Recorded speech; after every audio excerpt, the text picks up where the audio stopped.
All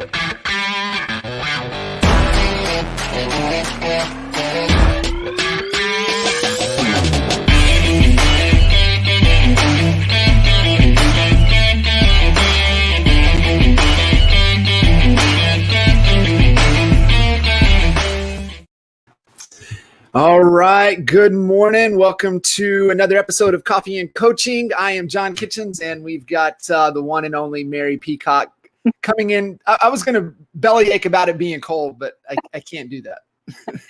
No, Michigan is a tundra over here. We're belly aching here. We've got a little guys group here in the neighborhood, and they, 380 major thoroughfare and the tollway. They're just sending, just news reports, iced over. Like people in Texas, like they don't need to get out when it gets cold like this. They don't know what to do. Yeah, I can relate. It's super cold up here. I don't want to get out either. Well, cool. So I appreciate you making the time, jumping in, joining us for a little coffee and coaching. I've definitely have my bulletproof coffee going this morning and hanging out. No, but I really do appreciate you jumping in, hanging out, having a little fun conversation and just talking business life and all things coaching. How about that? Sounds good. Well, cool. I'd love for you to kind of give everybody a little bit of backstory, as far as getting into the business and, life before real estate, getting into real estate, and, just kind of talk through that journey. Well, it was back when the housing market took a crash, 08, 09. I think it was the later part of 09. I was just trying to remember that. Before that, I was running an equine reproduction center and driving school bus. So quite a difference, obviously. Yes. So I had to we ended up selling the equine reproduction center just because, the market was crashing. Everybody was selling their prize stallions. So, and then I kind of remodeled the house after that. My husband's like, you need to go do something. This is getting pretty expensive. I'm like, well, I don't know what to do. And I was managing some stallions for a real estate broker, and he goes, hey, have you ever thought about selling real estate? I'm like, no, not really, but I'll give it a shot. Why not? Yeah. So I connected with her, got my real estate license, and I'm just a type A personality, so I'm all in. So that's what happened. 110 mile an hour. And it was just shortly after I started my real estate career. You get your license, and then it's like, now what? Now what do you do? Right. How do you go about getting the business and doing that? And so I struggled with that for a little while, and I came across, NAEA, and that's where I landed. And you have helped my business grow tremendously. Thank you. Yeah, it's crazy. So we were talking before we went live, just trying to think back when you came on board. Was it NAEA? Was it still Kinder Reese at the time, or had they made the switch over to NAEA yet? No, I guess it was Kinder Reese. It was Kinder Reese because then it was Kinder Reese and then NAEA. So yeah, you're right. That's when I started because I couldn't remember that either. So for you, getting into the business, trying to figure out. So did you just go into seek mode? I mean, how did you kind of run across us? Seek mode. It was just trying to. Because at that time it was, it was a buyer's market. So it was really hard to, sell a house or get a listing or anything like that. So I was struggling pretty hardcore. And, I was trying to figure out, how do I get these listings? How do I sell these listings? And to be honest, I don't even remember where I came across you, but I did. And I made that phone call. And you helped me actually build my business on expired listings. That's exactly how I built my business. Wow, that's because crazy. At that time, there was a ton of expired listings. You guys were kind of still in the REO space too, right? During the time when you got in, was the REO? Oh yeah, it was huge. Like the broker that I worked under, that's pretty much all she did was REO work. So that was kind of your introduction into the business was the REO space. Yeah. I mean, I didn't do any REO listings, but I sold a lot of REOs for sure. Gotcha.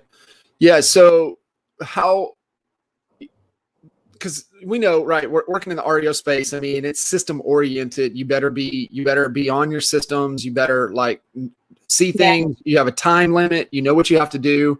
It's really, it puts structure in place. And so since you really weren't working the listings at that time, how did that help you understand, hey, okay, hey, there's a sequence, there's an order, there's a process to this? Did that help you starting out into the business? It did, because I mean, REOs have their own, like you said, have their own guidelines that they have to do. And so what I was learning really was, okay, you have to be systematic. Everything has to follow the timeline, everything, because you could absolutely lose that deal if there's one little step that you missed, Right.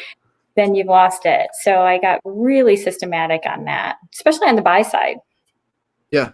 Yeah, you have to. You have to know what hoops to jump through, time limits, make sure everything's there, everything's submitted in order, everything that is supposed to be done. And I, you know, us going through that, really having like an REO department for our office, understanding how important those systems and processes are, and then just being able to work with agents over the years that kind of played that game, how well systemized their business is, right? They're not in the REO game anymore, but how that just carried over into they actually run a business instead of like we call it like a practice, right? It's not a practice. It's an actual business because they understand the systems and processes. And so I think that works to, that's a tremendous benefit I've always seen, to be able to apply that moving forward. Yeah, it carries over in every aspect of the business. I mean, like right now, we're in a seller's market. So, I mean, you have to be systematic about that as well, trying to, and it's kind of getting back to the basics in a seller's market too, getting back to circle prospecting and just making sure you're overturning every stone to find that opportunity for a listing. It's got its own challenges, which is fun. Yeah. Every market does, right? And everybody's, when, it's the other way. They wish it was one way or the other, and it's like, be careful what you wish for. This is a super tough market, and especially with all of the things online and the competition and the discount stuff out there and kind of everything Zillow's doing, it's making it even more challenging, especially for newer agents getting into the business. It sure is. It really is. I mean, just even those, what is it, Redfin, and then now Zillow, all those portals, and yeah, it's tough. It is super tough. Yeah. They're just, and consumers are getting smarter, right? They're doing their research. They're doing everything. We've talked about, Marcus Sheridan's book, They Ask, You Answer. And his statistic from the book, but even to when he was on Nick Nanton's podcast in December, he says statistically 80% of the consumers have done all of the research and homework online before they ever have a conversation with you. So they're smart, they know. And, that's where you better be, not trying, you can't fool anybody. And so it's really important that you understand that and really playing, knowing that you're dealing with a smarter consumer than we were, even when you got into the business. I mean, it's just like, even from a buyer's market to seller's market, it's still all about relationships. And that's kind of what I coach my team. You got to develop that relationship, because that's one thing that Zillow can't do or Redfin can't do. They can't build those relationships. I had a great conversation with our good friend Andrew Gadosh yesterday, and he's he is the neighborhood mayor, and he really, that's what we talked about. We got down to the root of it. Was it's all about being, building trust, being authentic times time, building that trust and deepening of those relationships. And so I know you and I have talked about it many of times, and then you're carrying, that conversation onto your team and your agents as well. I want to kind of go back just a little bit to that initial, new in the business. I think this is a good lesson for a lot of folks listening in. Was it just like, shit, I need some help, desperation, my broker's not giving it to me. Like I need to figure some things out? Yeah, it was. I mean, when you think that you're going to a broker, you're going to get all the mentorship and all the training and this and that. And unfortunately, I didn't have that. So I just, in order to succeed in the business, I had to seek out help, and that's where I went, and that's how I landed with Kinder and Reese, and it really did. Having that coaching and the mentorship and accountability set the stage for where I'm at now. And then as I grew, I had to obviously get team members, because there's only so much one person can do. So. Yeah. Yeah. How skeptical were you in the beginning? Well, always skeptical. It's like, oh, geez.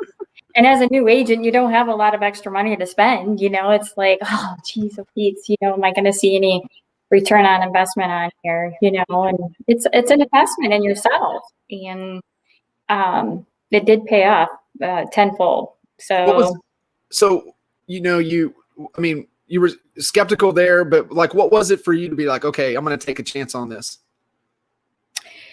Well, I was at the point in my career that I was kind of felt like I was just spinning my wheels. Like I would make the phone calls and I would, do some appointments, but, nothing was sticking. And I just needed to get the knowledge of how converting was my biggest issue at first.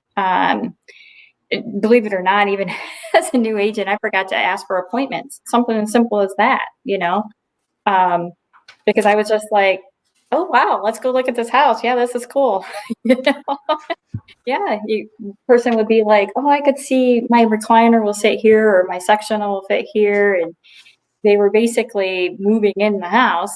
And I'm just all excited about, helping them stage the house and tear down walls and all of this. And never once asked them, hey, you want to make this yours? So something as simple as that. And going through the coaching, it helps with, the conversion, asking those questions, what to ask, some of the objections, like you're going to get no a million times before you get that yes. I mean, you really, truly are. And then trying to overcome the call reluctance that comes with it. I suffered that too, like the call reluctance that goes with getting rejected so many times. And I remember you saying they're not rejecting you. They're just not ready right now, So yeah. That's the thing, right? Being able to separate that and not taking it personal. Yeah, and, absolutely. They're just not in a position just yet to, to move forward. And so I think we're learning that lesson even on the agent attraction side of things. And, when we start growing teams, we're always in the agent attraction business, right? That's nothing new. It's something that we've always been doing, and I've always really, really struggled with. I had, there was a really great quote from James Clear that, it just really resonated. And it was, we're always at these different stages. Doesn't matter what we're doing. We're always at one of these stages. And he said, for the beginner, it's all about execution. So it's just, you just have to execute. You just have to do it. He said for the intermediate, so if we're at an intermediate stage, it's all about strategy. And for the expert, it's all about mindset. And if, that just really resonated, I was like, man, that is like so powerful. And then I was like, okay, well, if execution is about action, what drives our action? It all leads back to mindset. So everything is mindset. Yes. And so, for you taking a chance, like I'm at a point, I need some help. And this is the thing that I love about coaches. And, I've got a coach for my fit, on the ultra training. I've got a coach for business, a couple of mentors that I pay attention to and follow what they say. But in what I've seen, and I love your perspective on this, but from a coaching, and I go back to my coach for the endurance, the ultra training, like she's been out there. She's done it. Mm-hmm. She has tremendous resources to get answers that I might not be able to get. I could get, but she's like, hey, this is it. This is like, hey, I got this from this athlete. This is what they said. They've done that. But then she's also there to, reveal my blind spots, because we all have them. And it's just like you had mentioned, I wasn't even asking for the business. It's just like, yeah, just ask for the business. If you don't ASK, you don't GET. Exactly. So that's what I love about from a coaching. I mean, they help us keep the train on the tracks, when things get tough, they're there for that. What has been your take, your experience? I mean, I know you and I have worked together for a long time. You've worked with other coaches. Just like what are some of the things that you love from a coaching dynamic, a coaching relationship that you find the most value in? Really, it is just helping me it's really just helping with the vision that I have and putting perspective in some of that vision that I had for my own team or my own company, and keeping me on the tracks. I mean, I need that accountability too, to keep me going straight instead of going down these rabbit holes. That's easy to do. It is. And especially for somebody that's just always trying to figure things out and solve the problem. Like you're a constant seeker. And so taking that chance, for you, just to give a little bit of, feedback and perspective, kind of what the results have been. I know you don't like to toot your own horn, but you dang sure should, and something to be really proud of for what you've done, with your business. Just share a little bit kind of what those results have been. So we've always been a small little boutique company. I mean, we've been, I think the most agents I've had was 10 agents at a time. We had administrative crew of 2 that did our listing coordinating and our closing coordinating. But this year we have a bigger vision. So we're actually growing pretty big this year. So we have a vision of about 25 agents on our own personal team. And right now we've recruited 16 agents right now. So we're growing really fast. And we've got some more admin crew coming on. So it's just, I went from like selling myself $4 to $5 million a year to, with a team, I'm we're looking over $40 million, or more. I mean, 70 million by the time we get to 25 agents. So, I mean, that's pretty big for a little town that we're in.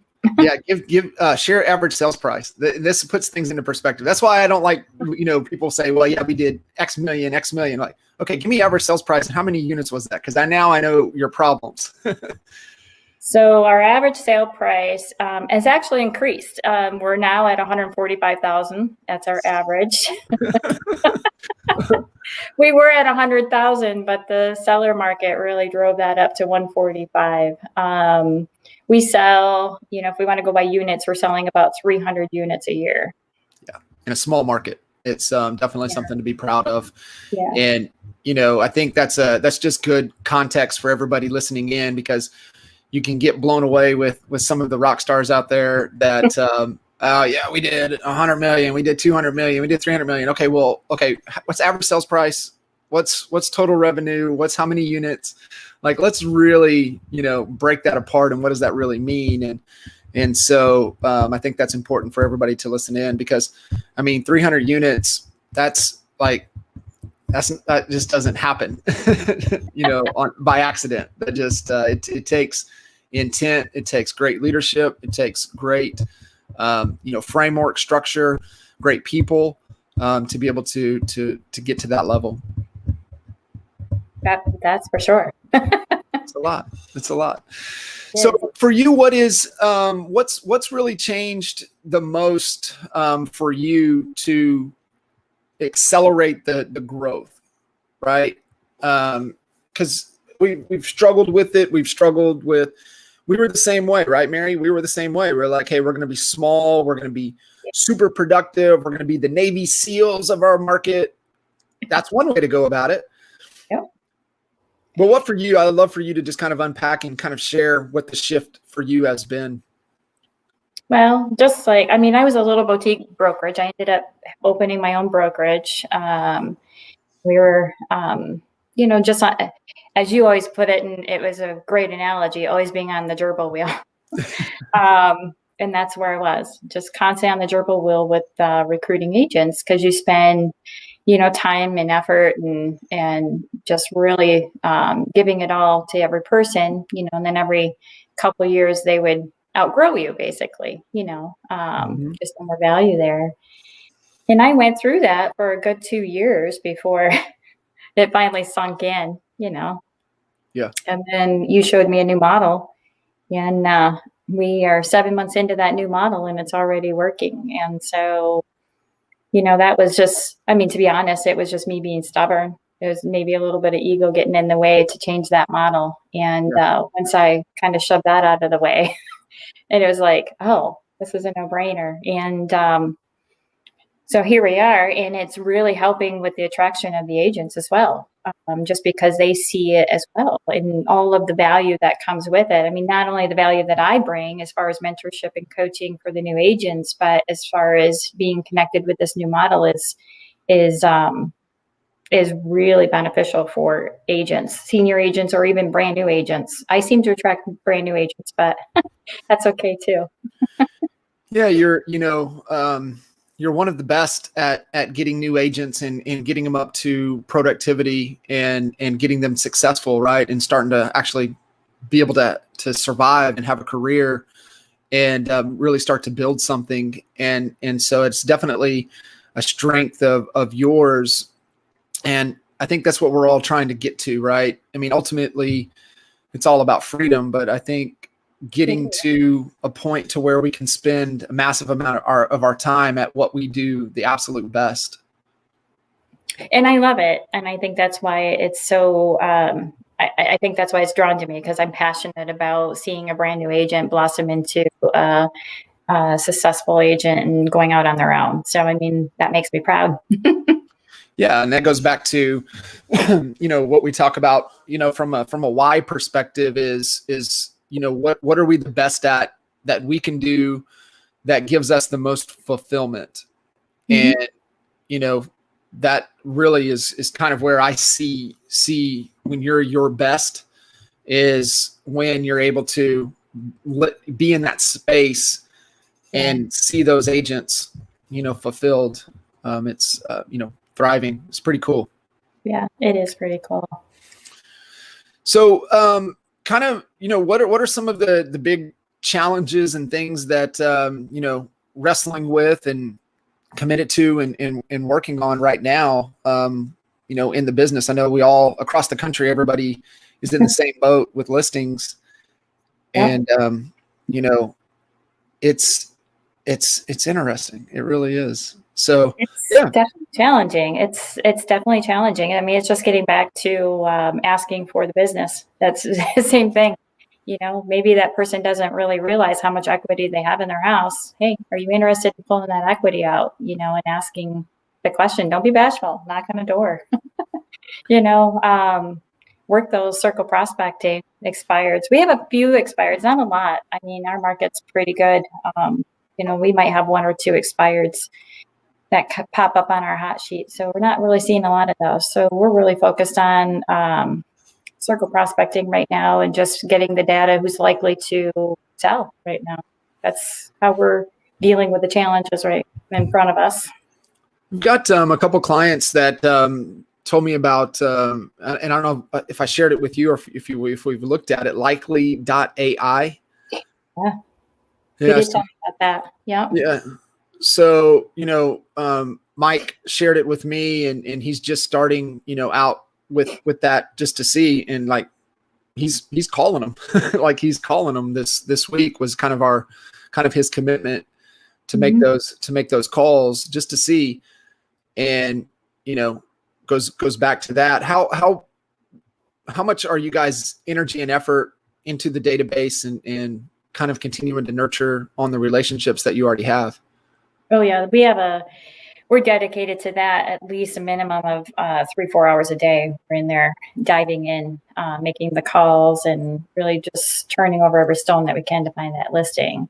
That's going to solve not every problem, but it's going to solve a majority of the problems. So we have a lot of buyers right now that just can't find the inventory. So they're getting frustrated because there's nothing out there. So if we can help them find that house, even if it's not on the market, we can help connect them. So that's what we're doing.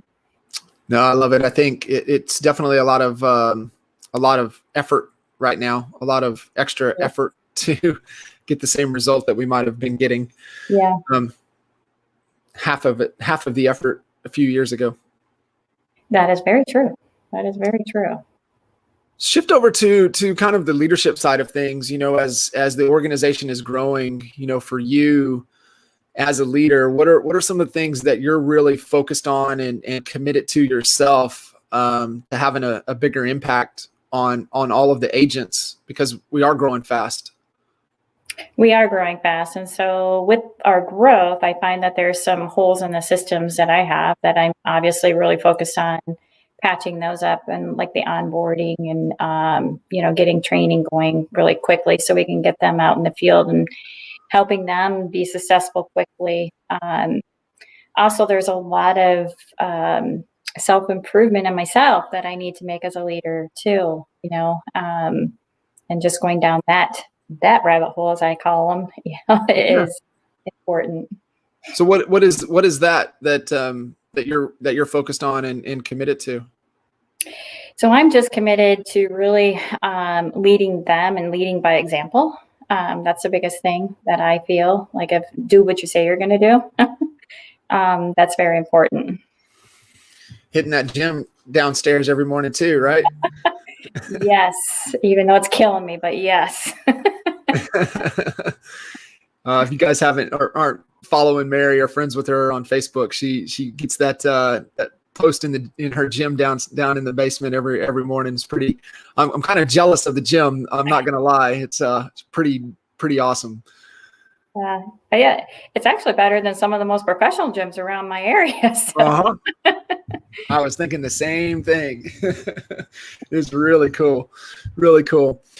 Mary, I really appreciate you jumping in. Anything else that you would, that's kind of had a tremendous impact? I know kind of conversation around the whole coaching dynamic. Anything else that, really has impacted, resonated with you that you would love to kind of share with everybody? Just if you need help, seek it. That's the biggest thing. And then be coachable. That's huge. Yeah, it is. I think it's just a good lesson for all of us. And sometimes we get forced into a situation to where we don't know where to go, and then we lean into it. But yeah, I mean, we all need it. We all have blind spots, and we all need help keeping the train on the tracks. That's for sure. That is very true. Well, awesome. Mary, I appreciate you. Thank you for jumping in and hanging out with us on this episode of Coffee and Coaching. And if you guys make sure connect with Mary and follow her, she is an absolute rock star, doing some awesome things there in her market and soon to be outside of the market. So I'm excited for her and her team and kind of what they're doing. Thank you so much for having me. Yeah, it was awesome. Thank you. Thank you guys. We'll see you guys on the next episode.